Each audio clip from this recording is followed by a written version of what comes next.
Nah, kembali pagi ini kita akan sama-sama belajar kebenaran firman Allah. Saya akan share dengan saudara pagi ini, saya bagikan satu tema firman Allah yang berjudul Tuhan sanggup membalikkan keadaan. Keadaan hidup kita seperti apapun, Tuhan sanggup ubahkan. Tuhan sanggup membalikkan keadaan kita.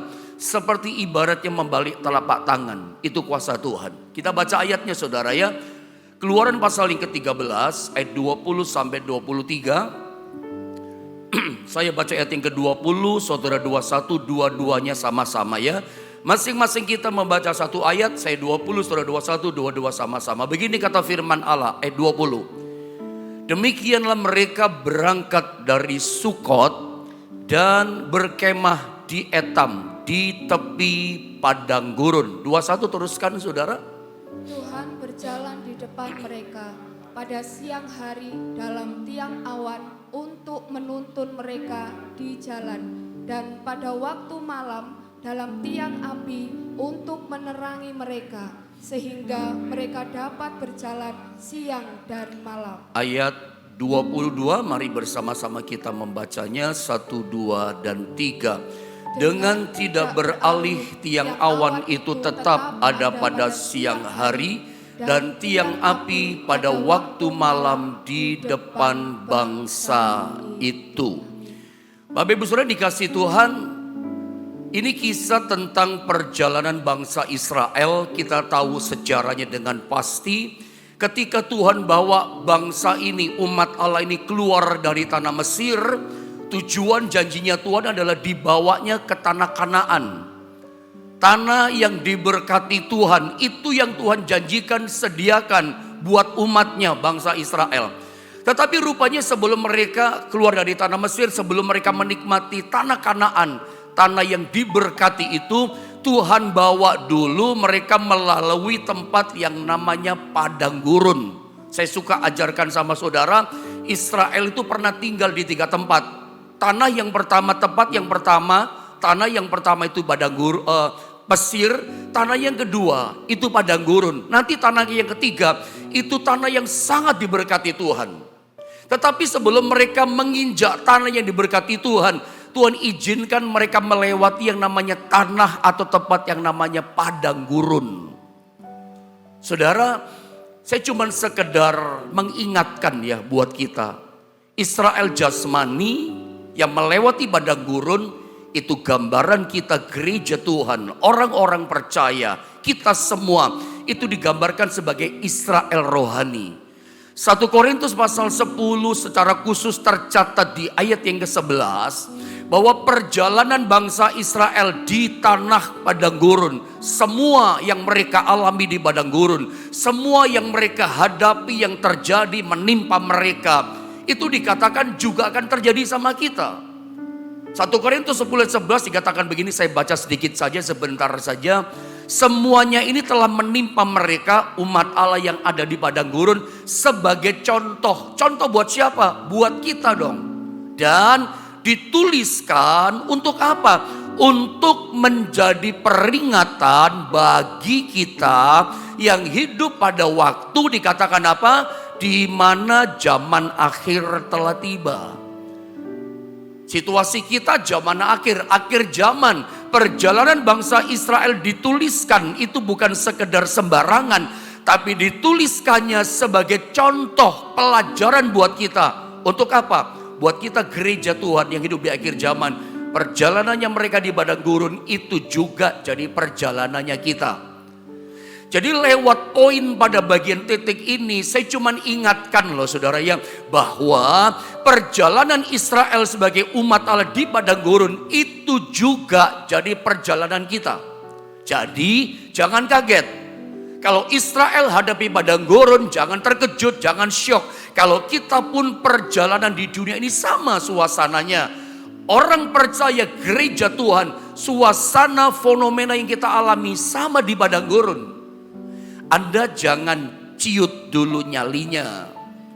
Setiap kita orang percaya yang ikut doa bagi setiap hari, jangan berkecil hati Anda ketika mendengar yang namanya pengalaman padang gurun. Apa sih padang gurun? Saya suka ingatkan sama saudara, umat Israel, coba lihat ayat ini di dalam Keluaran 13 ayat 20 tadi, mereka di tepi padang gurun. Coba lihat gambar ini. Jadi umat Allah Israel itu seperti kita, seperti ada di tepi padang gurun, mulai jalan saudara. Anda jangan berkecil hati, nyalinya jangan ciut dulu tentang mendengar tentang padang gurun. Perjalanan padang gurun itu seperti ini, coba lihat ini. Perjalanan padang gurun kalau saya boleh gambarkan adalah sebuah perjalanan yang kita tidak tahu memang. Bukankah seperti ini situasinya di padang gurun di dunia ini? Kita masih hidup di dunia ini ibaratnya seperti berjalan di padang gurun. Di depan terjadi apa, besok terjadi apa, kita tidak tahu. Sepanjang bulan Agustus sampai selesai ganti bulan September, apa yang terjadi? Kita nggak ngerti. Serba tidak tahu, serba nggak ngerti kejadian peristiwa apa yang kita alami. Saya punya, kalau Anda baca dalam perjanjian lama, kitab Keluaran, kitab Bilangan, kitab Imamat, kitab Ulangan, 4 kitab perjanjian lama ini, itu menceritakan semua peristiwa perjalanan bangsa Israel yang ada di padang gurun. Kalau Anda telusuri baca dengan baik, apa sih yang mereka alami di sana? Itu istilahnya gini ya, saya cuman pinjam seorang hamba Tuhan, kata-kata seorang hamba Tuhan. Perjalanan di padang gurun itu seperti perjalanan kayak naik jet coaster, kayak naik roller coaster. Ya, apa ya istilahnya teman hamba Tuhan itu? Kadang-kadang nikmat, kadang-kadang bikin kaget gitu. Waktu naik kayak naik roller coaster kita senang, teriak puji Tuhan, haleluya. Tapi pada waktu turun kadang kita nangis. Di situlah kita berseru berdoa sama Tuhan. Seperti itulah fenomena suasananya ngeri-ngeri sedap. Nah saya ingat istilah teman saya hamba Tuhan. Perjalanan pada gurun, teman saya punya bahasa gini. Perjalanan yang ngeri-ngeri sedap. Itu di padang gurun. Serba tidak tahu apa yang terjadi. Kayak jet coaster. Kadang naik, puji Tuhan, haleluya. Senang kita. Kadang turun, kita nggak ngerti. Seperti itu padang gurun. Bukankah itu warna kehidupan kita, hidup yang kita jalani sekarang ini di dunia ini? Padang gurun itu seperti ini, tiba-tiba muncul, lihat gambar ini ya. Tiba-tiba muncul satu surprise, kejutan-kejutan. Kalau saya pakai kata kadang-kadang muncul terjadi yang namanya surprise. Kadang muncul terjadi satu kejutan buat kita, ibaratnya kayak kita, sorry ya kata-kata saya, kayak ditampar bluak gitu, kaget kita. Kayak barusan kita jatuh di tempat tertentu, kaget kita. Kata kejutan di sini bukan saja hal yang indah. Kata kejutan di sini yang saya masukkan surprise di sini bukan saja hal yang oh puji Tuhan haleluya senang kita. Itu seperti ditampar bikin kita kaget. Begitu kita kaget buka mata, tahu-tahu kita ngalami keadaannya nggak nyaman. Itu padang gurun loh. Tetapi percaya begini, di balik kejutan yang gak nyaman itu, memang betul-betul muncul kejutan yang indah. Coba saya tunjukkan satu ayat dulu sama saudara yang sangat terkenal. 1 Korintus pasal 2 ayat 9. Saya ingin sama-sama deh kita baca ayat ini saudara. 1 Korintus 2 ayat 9. Sama-sama ya kita baca 2 dan 3. Tetapi seperti ada tertulis, apa yang tidak pernah dilihat oleh mata dan tidak pernah didengar oleh telinga dan yang tidak pernah timbul dalam hati manusia, semua yang disediakan Allah untuk mereka yang mengasihi Dia. Saya coba terangkan sama saudara kata kejutan. Ada banyak yang kita nggak tahu, nggak mengerti apa yang terjadi di hadapan kita. Hidup di dunia ini seperti juga di padang gurun. Kadang-kadang kita merasa gini, ada kejutan. Masalah tahu tiba-tiba datang. Tetapi di balik itu saudara ya, kita ngalami satu hal yang gak pernah kita lihat, gak pernah kita dengar, gak pernah timbul di hati. Satu contoh ya, Israel, coba lihat gambar ini saja dulu, saya terangkan dari sini saja. Anda tahu begitu keluar dari tanah Mesir, gak lama kemudian di tepi padang gurun, mereka ngalami situasi ini. Yang mereka terkejut. Mereka menghadapi namanya jalan buntu, laut teberau. Jalan di depan gak bisa buntu, kanan kiri padang gurun dan gunung-gunung. Mau kemana? Gunung dan padang gurun bukan pilihan terbaik. Sama saja dengan laut teberau. Dan ternyata lebih gawat lagi, lebih ngeri lagi, di belakang mereka menoleh, melihat itu Fir'aun dan tentara-tentara prajuritnya dengan kereta-kereta perang mereka. Itu kejar mereka, bawa tombak, bawa pedang, bawa panah. Saya suka bilang, sementara bangsa Israel yang dipimpin Musa, mereka bukan golongan tentara. Mereka bukan golongan prajurit yang biasa pakai pedang, mengayunkan tombak. Mereka cuma bawanya sabit, bawanya cangkul, bawanya sekop, alat-alat pekerjaan. Mereka bangsa yang budak, mentalitasnya budak.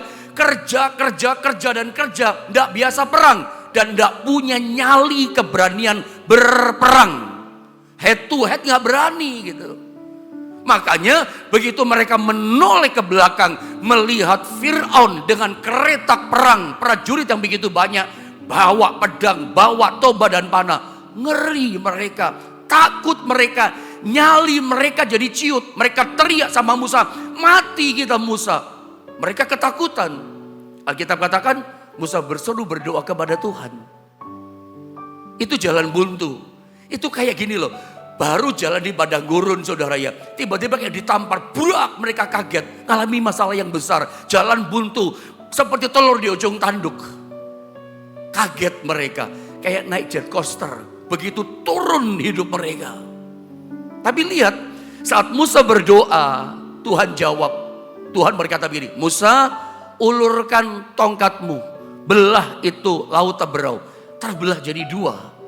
Tuhan kasih jalan keluar, ya, terbelah jadi dua. Itu kayak bendungan terbelah, mereka jalan di tanah yang kering. Singkat kata begini, lalu saudara ya, begitu mereka selamat sampai di ujung laut Teberau itu, Fir'aun rupanya mengejar dengan kereta perang yang begitu banyak dengan para prajuritnya.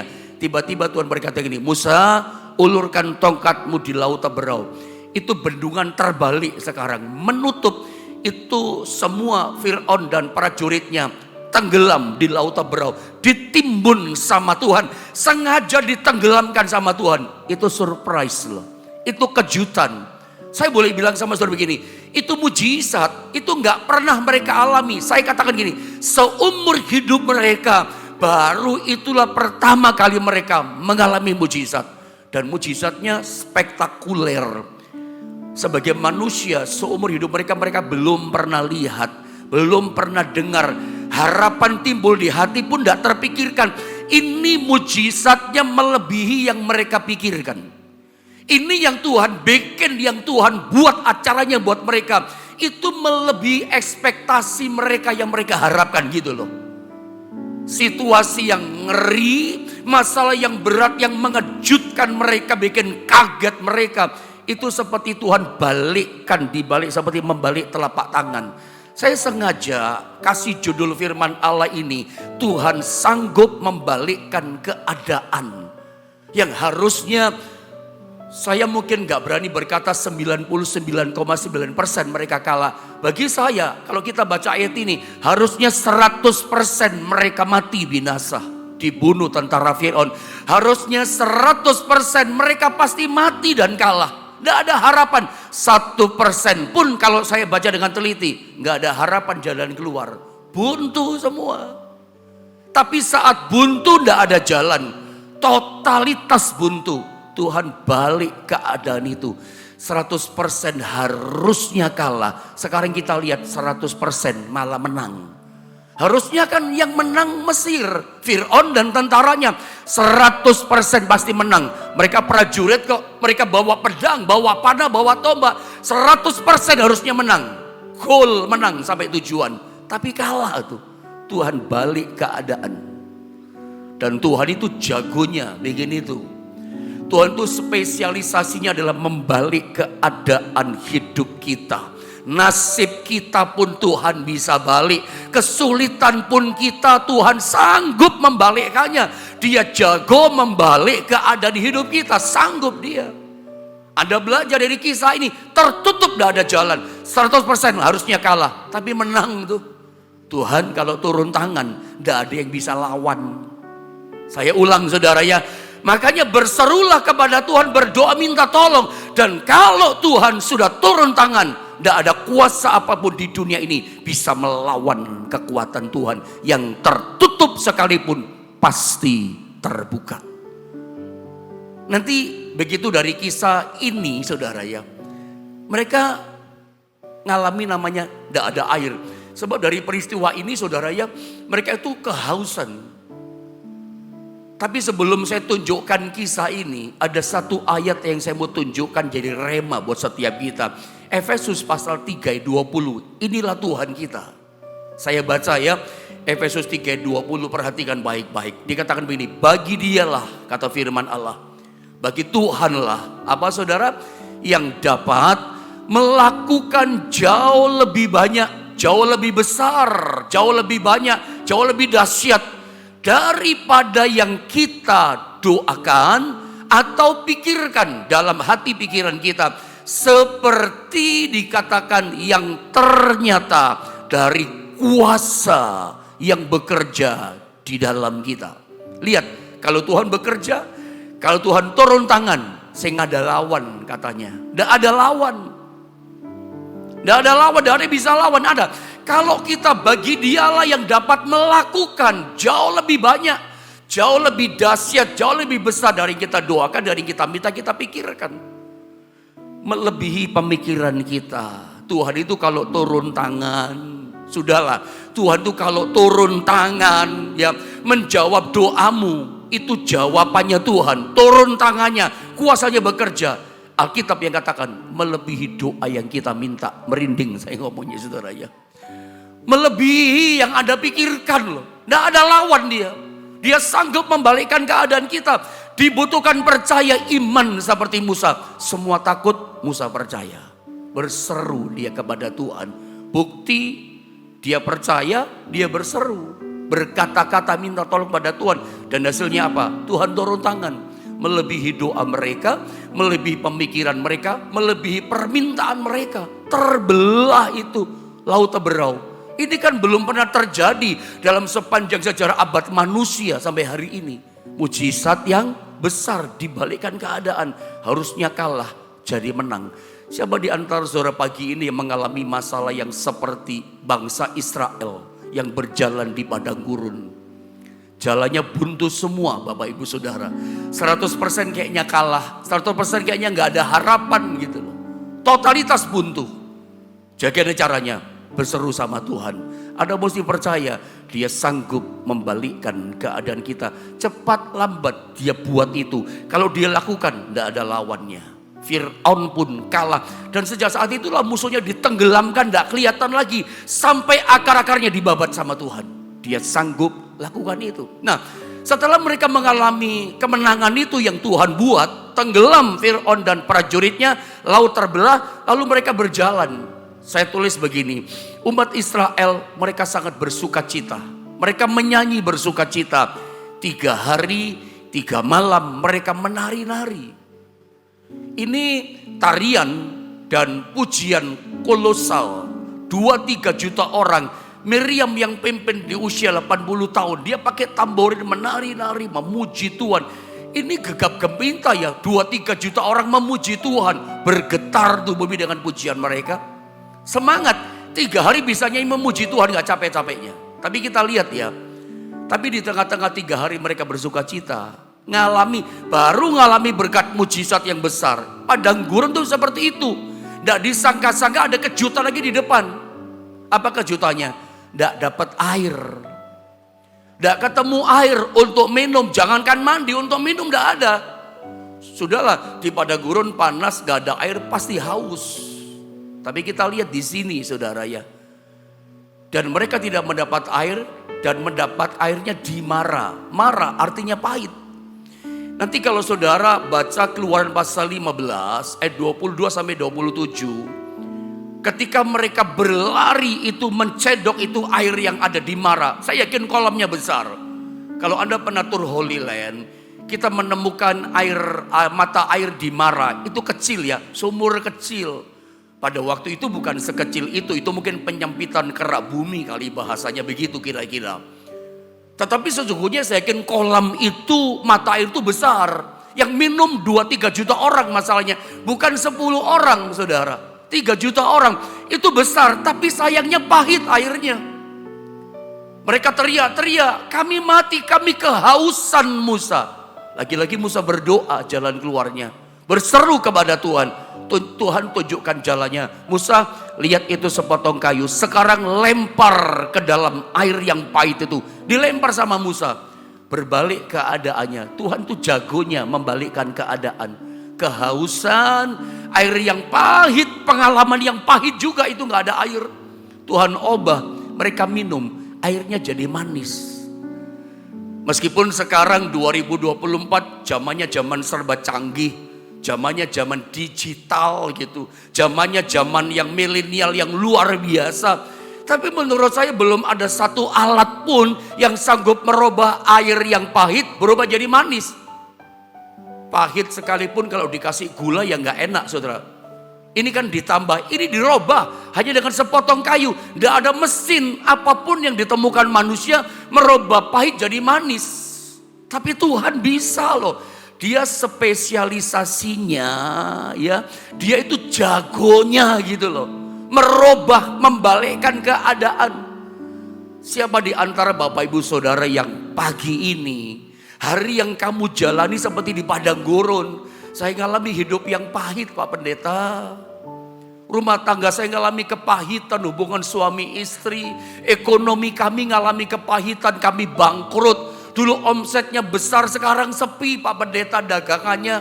Apa sih pengalaman pahit yang Anda hadapi? Situasi padang gurun pahit apa yang sedang menimpa saudara? Berserulah, berdoa kepada Tuhan. Minta tolong sama Tuhan. Kalau Tuhan sudah turun tangan, tidak ada yang bisa lawan. Tidak ada yang bisa lawan. Tuhan sanggup balikkan keadaan kita seperti membalik telapak tangan. Dia jagonya membalikkan situasi keadaan hidup kita. Yang pahit berubah jadi manis. Hanya Tuhan yang bisa buat itu. Perjanjian lama Tuhan buat, perjanjian baru pun Tuhan buat.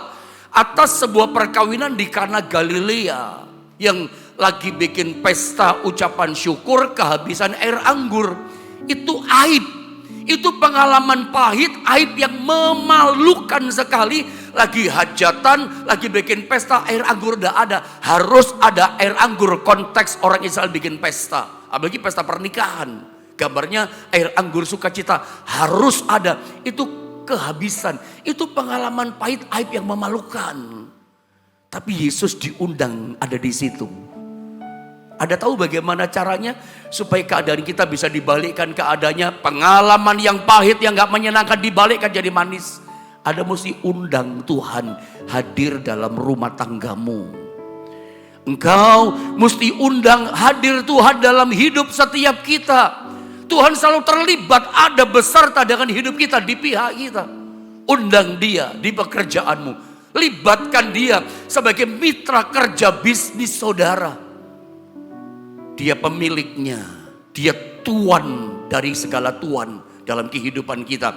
Kalau Tuhan ada, apa yang terjadi? Aib, pengalaman pahit berubah jadi manis. Air yang tawar, air sumur Tuhan ubah jadi air anggur yang manis. Itu terjadi saudara.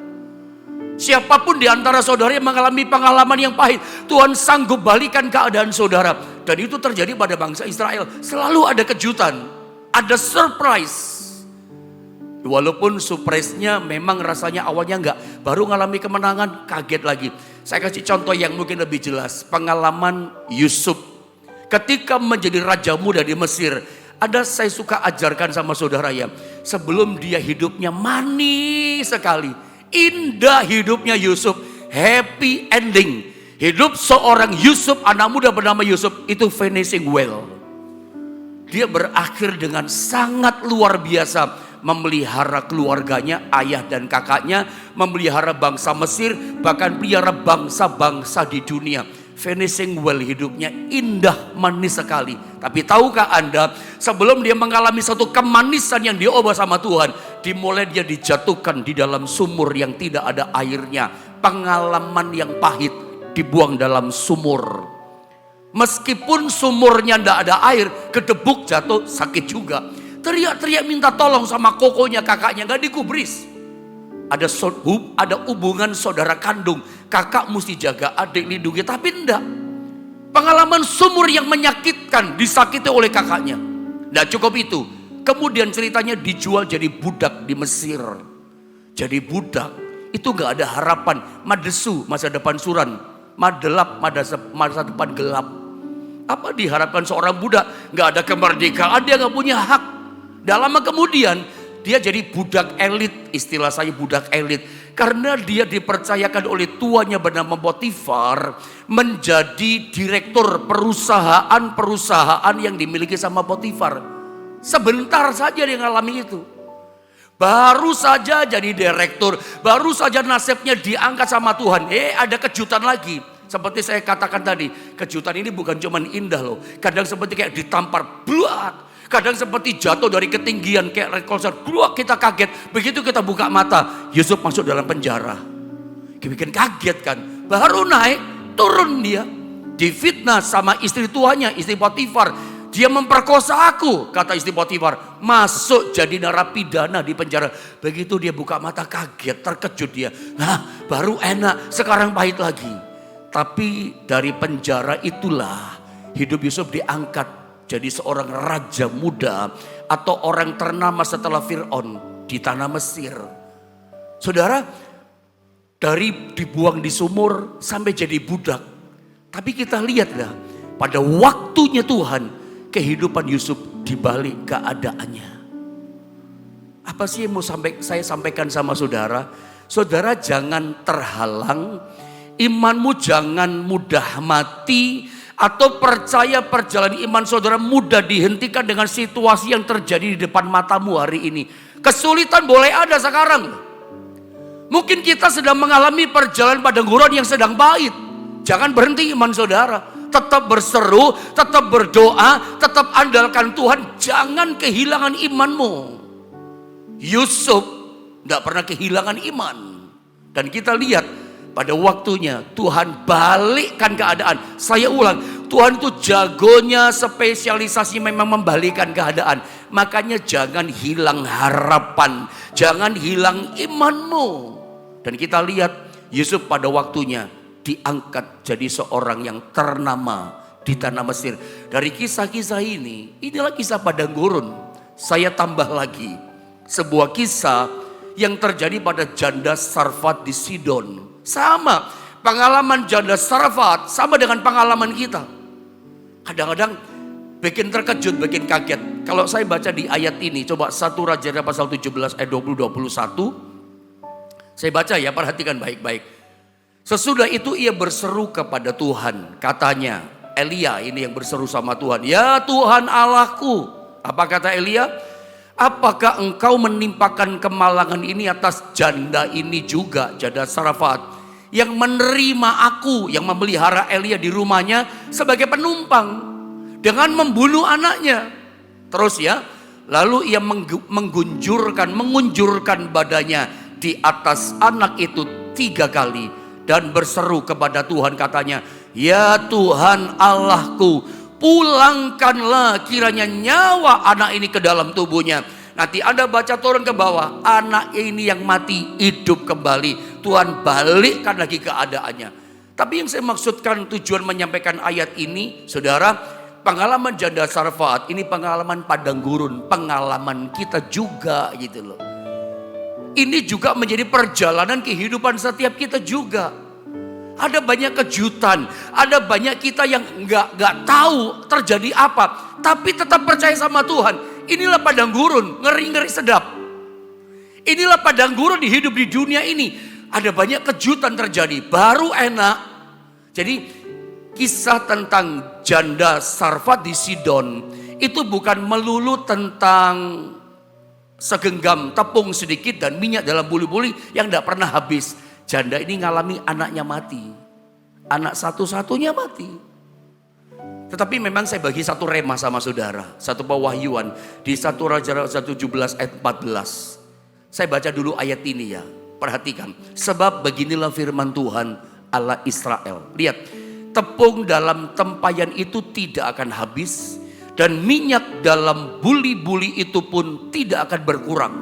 Sampai pada waktu Tuhan memberi hujan ke atas muka bumi. Lihat dalam ayat ini. Sebelumnya jadi ini mengalami satu peristiwa pada waktu Elia ini datang. Saudara, background janda ini seringkali yang kita dengar adalah janda ini janda yang miskin, rumahnya reot. Enggak seperti itu menurut saya. Background kehidupan janda ini, kalau saya teliti, saya baca, janda ini bukan wanita miskin. Janda ini bukan seorang wanita yang sederhana, yang hidupnya kekurangan. No, tidak. Ketika Elia dari sungai Kerit diperintahkan datang ke Sidon di Sarfat, itu kurang lebih kelaparan. Musim kering sudah terjadi 18 bulan, alias sudah 1 tahun setengah. Elia di sungai Kerit itu kurang lebih 1 tahun setengah, 18 bulan dia tinggal di situ. Anda bisa bayangkan, Anda punya gambaran. Kalau kelaparan, krisis, paceklik, mentari, matahari bersinar keras, tidak ada hujan, 1,5 tahun. Oh, itu gawat loh. Itu krisis yang parah. Saya pernah sampaikan sama saudara, Israel, Samaria, maksud saya ibu kotanya Israel, pernah dikepung sama kerajaan Aram ya. Itu diembargo, tidak bisa keluar. Itu nggak sampai setahun, baru berapa bulan. Habis bahan makanan, itu 1 kepala keledai, itu harganya 9 juta rupiah kurang lebih. 1 kepala keledai dikurskan rupiah 9 juta. Tahi merpati, itu harganya 600 ribu atau 900 ribu. Tahi merpati kan bukan untuk dimakan, sebutlah untuk bahan bakar misalnya. Tapi itu kan bukan apa-apa tahi merpati. Sampai harganya 900 ribu kan mahal banget berarti. Namanya krisis, kalau ada demand, barangnya nggak ada, ya harga melambung tinggi. Itu kan yang terjadi. Itu yang terjadi pada zaman Elia, pada zaman janda Sarfat. Itu sudah 18 bulan. Dan ketika Elia datang ke rumah janda ini, hebat loh, keren loh. Janda masih punya yang namanya tepung segenggam dalam tempayan dan minyak sedikit dalam buli-buli. Elia katakan, bikin roti buat aku. Singkat kata, itu tepung dalam tempayan tidak habis-habis, minyak dalam buli-buli nggak habis-habis juga. Pelajarannya apa buat kita? Ini Tuhan balikkan keadaan lagi-lagi. Di mana perjalanan pada gurun yang pahit, Tuhan bikin penyediaan. Singkat kata begini, tepung itu bahan dasar membuat roti, kebutuhan pokok, kebutuhan utama. Percaya begini, urusan kebutuhan utama kita, urusan pokok yang kita perlukan, primer, kebutuhan primer, makan, minum kita, Tuhan pasti sediakan, gak usah takut. Kebutuhan pokok utama kita disediakan Tuhan. Ini luar biasa ya. Begitu kita makan, ada lagi.